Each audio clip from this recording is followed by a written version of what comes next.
You ask Tiger to calculate. This deals with finding the midpoint between 2 points. The midpoint between the 2 points is 2.52. Let's solve it step by step.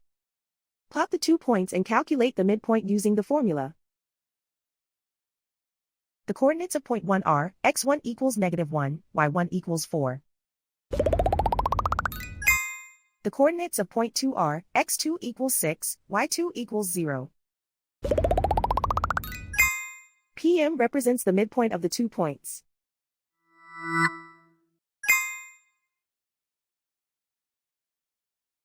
Use the x values in the midpoint formula to find the midpoints x.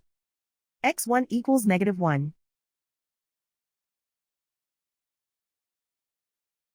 x2 equals 6.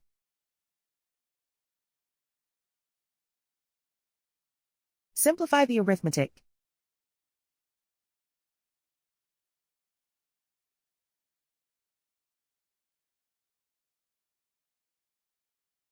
Use the y values in the midpoint formula to find the midpoints y.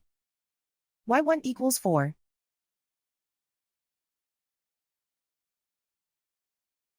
y2 equals 0.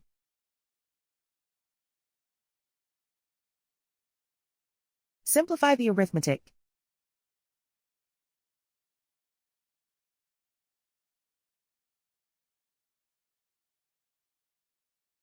And so, the midpoint is 2.52.